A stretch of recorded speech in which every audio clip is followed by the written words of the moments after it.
podcast is part of the Sports Social Podcast Network.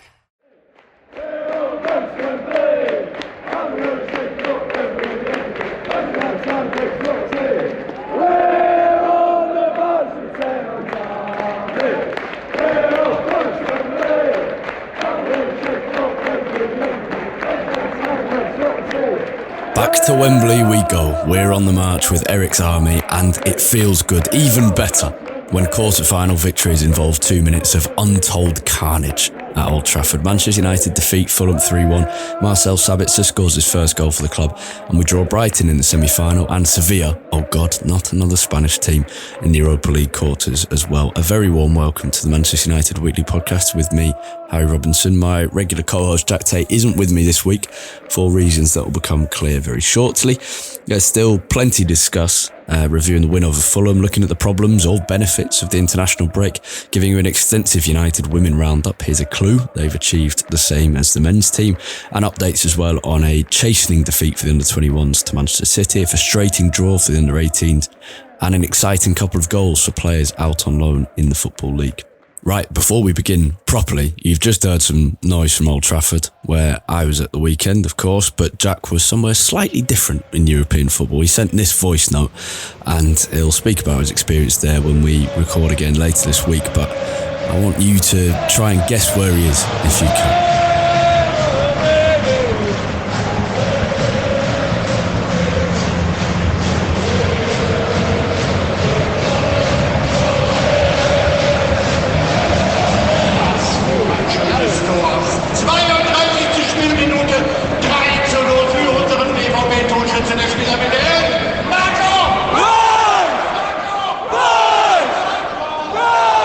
If you think you know where Jack was, send us a tweet at UTD Weekly Pod, United Weekly Pod. He's on a much-deserved holiday anyway, so he isn't joining me this week. He'll be back very soon, and it'll be a slightly shorter episode today as a result, but let's crack on. Well, that's United's task now. Win, win, win, win, win. Forget style of play and entertainment, just win. I think these last few games, I was going to say weeks, but it's not. It's actually just the several games in the last fortnight, really. These last few games have felt pretty rough. Not in terms of the final result. Most of them have been great. There's been some great moments in those games, but generally I think we can all agree that we look pretty tired at the moment. It has been a properly remarkable run of fixtures. Ridiculous, really. I'm knackered as a fan. I can't imagine what it's like for those involved day to day with this team. The players, yeah, absolutely. And they're the main focus as supporters, and the manager as well. But even those around them, the physios, sports scientists, analysts, even the guys doing the administration, working out travel arrangements, for example, it's been just relentless and breathless. So thank God for the break for everyone involved at United. And even if not all of our players are getting a good kind of rest over the international break, those people around the team will be getting, I'm sure they'll still have plenty of work to do, but there'll be a little bit of a breather. So thank God for that. It's a good time as well to consider what we've done in these last 90 odd days since the post-World Cup restart. If you think about it, we've cemented our status as favourites to finish third with a brief flirtation with the title race. We've played an entire League Cup campaign and won the thing. We've reached the FA Cup semi-finals with a couple of fairly convincing performances, and then comeback wins over West Ham and Fulham when we rested a couple of players on both occasions as well. We've coped with injuries or suspensions to major players like Christian Eriksen and Casemiro. Even Varane Martinez have missed a couple of games. We've beaten Manchester City and we deserved it. We've beaten Barcelona and we deserved it. We've reached the Europa League quarters after easily dispatching Spain's fifth best side, Real Betis, and we've managed to fall out of a horrendous defeat at Anfield. I think it's clear that we've lost a bit of steam in these last few weeks, and the squad's lack of quality and depth is showing. That much was clear from the Southampton game, let alone this one. Ten Hag clearly just doesn't trust the kind of level of players below the first team. That much is clear, and I think the team looks tired as a result, and Ten Hag has thrown it all in on competing for every competition. And as we said, me and Jack last week after the Southampton game, it's working so far, but it does feel a little bit fragile. And that's why the League Cup was so important. It helps massively. It's a bit of a buy for the rest of the season, knowing that if things do tank, which I don't think they will, but if they do, we still have that trophy in the bag. And this season has still been a success, even if it's so far only in a limited way. It's still been a success. To put it into numbers, 25 games since the 21st of December, 19 wins, 4 draws and 2 defeats, a game every 3.5 days. It's just mad. And what's even crazier is that we've got to do it all again very soon. April is just as crazy. But yeah, it's certainly a nice time to take a breather. And I go back to the start. All that matters now is winning. I doubt we'll see United play really well again this season in a kind of fluid, really controlled way. I don't think we've seen that for a while. I think we'll win plenty more games. And I hope we can add the FA Cup and Europa League to the League Cup in the cabinet for the season. That would be, it'd be properly brilliant. But you get the sense this team is tired and we may well stumble over the top 4 finishing line at best. I expect a few more Southampton-esque games, and that's all right. It's Ten Hag's first season and it's going very well. As for the game itself against Fulham, well, the red cards were immensely funny. The first half was neither here nor there, really. Fulham deserved to go ahead, and it felt, I was surprised it didn't go ahead in the first half. It felt like that goal was just coming. It was a matter of time, and I, in a very positive frame of mind, because I was having a good Sunday, I said after they went ahead, well, that was always going to come. They were always going to score first, so I'm glad we've got out of the way, and now we can come from behind. The Reds were immensely funny. Anthony was great when he came on, game-changing really. Bruno did some excellent stuff and 2 goals. There was a lot of talk recently about kind of his numbers not being quite at the same level this season, even if his performances have been good. They're starting to rack up a little bit more now. Rashford looked pretty knackered. De Gea made 2 brilliant saves, although his poor passing continued. And for Sabitzer, a lovely moment scoring that goal. And when he went back, I didn't notice this originally, but my mate said, and I found that when he went back to the centre circle and they announced his name over the tannoy, he seemed to smile all over again in kind of disbelief, which is really nice. Going into the international break, I think United were meant to have 16 players on international duty. That's now 15 after Marcus Rashford withdrew from the England squad, which, God, I love the reaction to that. Just, it's again, I think we spoke, I said before the League Cup final when Ten Hag spoke about Newcastle United's time wasting, about 2 days after having dinner with Sir Alex Ferguson, and I saw the picture of Fergie and Ten Hag being shared after the news that Rashford had pulled out. And it's absolutely right. These games may mean something, but they don't mean everything, and Rashford needs rest. Forget whether he has a proper knock or not, he needs some rest.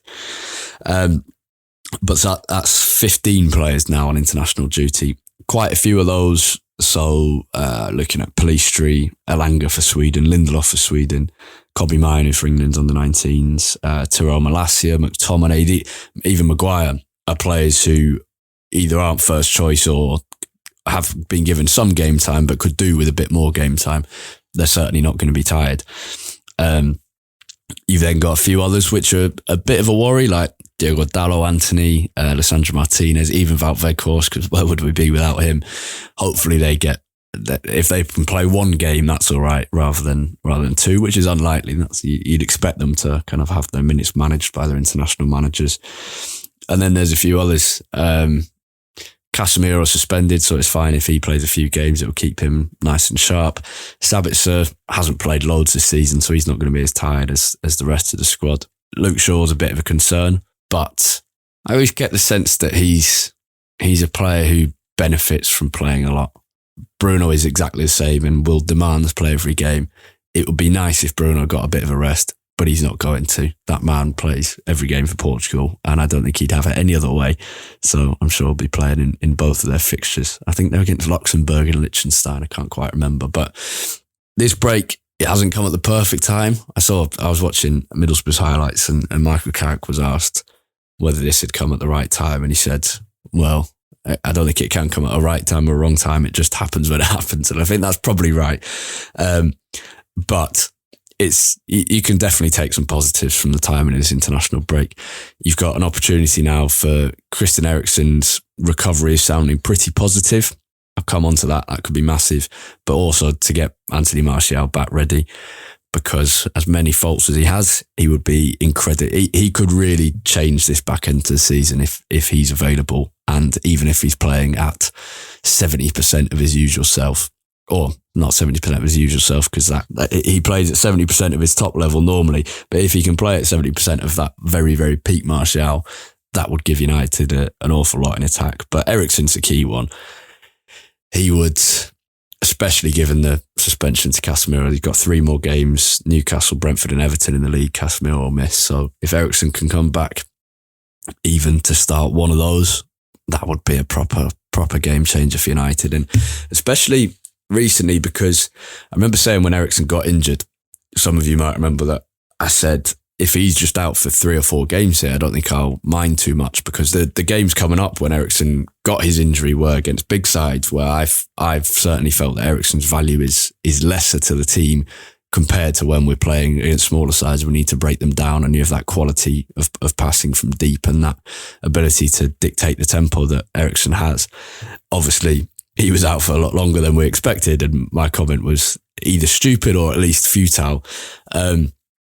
But I do think what we've seen in the last month is we've realised that United can play without Eriksen and can win games, but having him in midfield it will be a massive boost in the way that he can control possession and the tempo of games. It'll be brilliant to have him back. And I think for those first couple of games back with him, we'll suddenly go, that's why we loved him so much before. And yeah, for Rashford, be great to get Rashford some rest. Okay, let's have a short break and then I'll give you a roundup and updates on the under-21s, under-18s, United women, and a couple of loanees, particularly Charlie McNeil.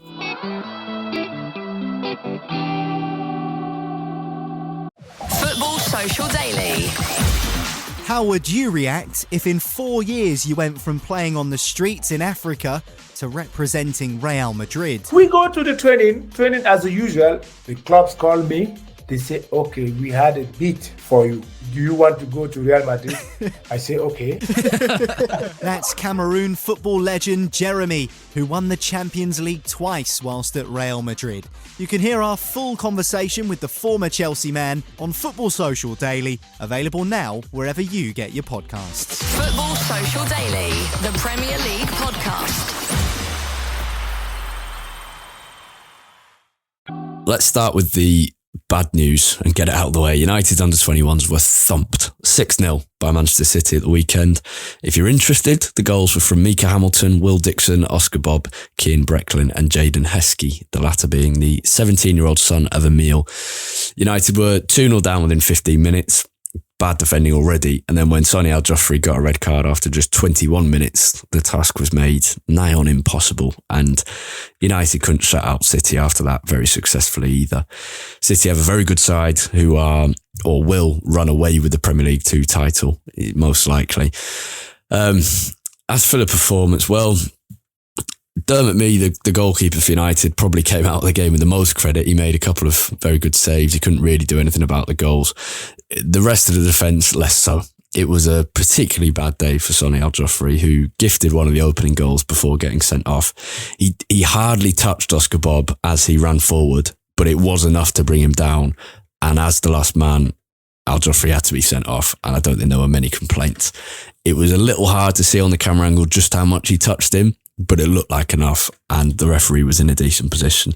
So I don't think there were two. The United's Al-Joffrey looked surprised. The rest of the United team didn't look particularly surprised, which I think player reactions normally tell you a lot. As for the rest of the defence, Mark Gerrardo, Bjorn Hardley and Brandon Williams were the other culprits at the back early on. Brandon Williams especially, you thought, should have taken control of the side as the senior player with several years of top flight experience, but he didn't. Dan Gorze, Anik Bell and Amari Forsman in midfield. They weren't bad, but they were overpowered really by City's midfield. Up front, Matteo Mejia made some good runs, but unsurprisingly couldn't do much. The subs did solidify things a bit. Tom Huddleston was brought on unsurprisingly, and Willie Campbell and Charlie Welland as well both came on and solidified things a little bit. But I think most disappointing was the nature of the goals. almost all identical. And I think you can probably predict the type. Typical City, exactly the same as their first team. Run down the line, a pull back into the box and finishing it off first time very well. And the fact United didn't learn from minute to minute, but from half to half as well, was disappointing. Almost all the goals exactly the same. The majority down the right-hand side, I think 1 or 2 down the left as well. So yeah, a bad day. And let's move on to more positive matters. United women are into an FA Cup semi-final after beating Lewes 3-1 away from home at the wonderfully named Dripping Pan ground. Lewes are a model football club, really fan-owned, and put up a very good fight after trailing early on through a Rian Cleverleon goal. United doubled the lead after half-time in a kind of really dominant spell. Wildeboer-Reese getting the goal after 68 minutes, but then Lewes got one back 5 minutes later through Emily Kraft, and it took until Nikita Paras's strike 1 minute from time to let United be comfortable with victory. A difficult game, and United were really made to work for it. Lewes worked very hard, and to be honest, United's attack didn't look quite as fluid as it can be. Leah Galton was a key absentee in that department. But United women's first ever FA Cup semi-final. Brilliant news. It would be remiss of me, having talked about the Dripping Pan, to not tell you why it's called the Dripping Pan. It's said to be because when the stadium was first in existence in the middle of the 1800s, it was merely a pitch excavated from the ground with slopes around it, so its shape mimicked a dripping pan. I've not been able to fully verify that, but it does make sense. And football and cricket being played on that site for hundreds of years. It's pretty cool. And it's also, the reason I like it is because it's nice to have a uniquely named football ground that isn't a result of some weird sponsorship deal with an insurance company or Tony Macaroni or Hunky Dory biscuits or whatever they are. Anyway, coming up for United women, it's our second match of the season at Old Trafford. West Ham are the visitors for the Saturday 5:30 kickoff in the Women's Super League. It's very exciting. I'm personally excited because I've missed the first 3 games at Old Trafford played by United women for a variety of annoying reasons. So I'm buzzing to finally be able to get to this one. United are second in the WSL now, 2 points off leaders Chelsea, who have a game in hand. Saturday's opponents, West Ham, are 7th. They've lost their last 4 WSL games. They've won a couple in the Cups. United should win, but there's no guarantee. Let's see how things go. We've won our other 3 games at Old Trafford so far. The under-18s, meanwhile, drew 0-0. 2 goalkeepers with some excellent saves for both sides. United probably the better team, but couldn't get past Stoke. In loanee news, finally, the biggest headline is for Charlie McNeil, who scored his first senior goal, pouncing on a loose ball for Newport County to put them 2-0 up at Tranmere Rovers. They won 3-1 in the end, the first win in 6 games for them. Great for Charlie. Ahmad scored another for Sunderland, coming off the bench to win and convert a penalty to get Sunderland a 1-1 draw against Luton. Excellent from him again. And my Middlesbrough supporting mate, who is rightly in love with Michael Carrick, reliably informs me that the guy with the long hair for Preston was their best player on the pitch as P&E were beaten by an informed Middlesbrough side. He was talking about Alvaro Fernandez, you may have guessed, the on-loan left-back. Fernandez is still keeping Robbie Brady out of the team. He's doing very well. And those are the key stories.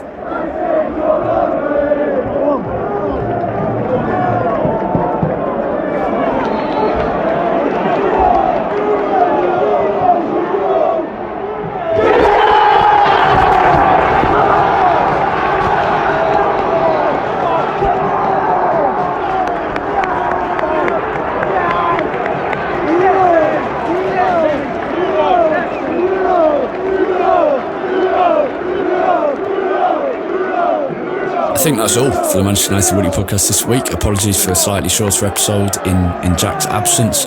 We were hoping to get a particular guest on, but it couldn't quite be worked out later on. And let me know if you guess where Jack's been this weekend and what ground it is based on the noise at the start of the podcast. And thank you very much for listening. Thank you for your support as always, particularly to our patrons. If you're enjoying the show, please leave us a review on whatever app you use, or just share this with your mates. Always appreciated, and have a lovely week. Goodbye.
Social Podcast Network.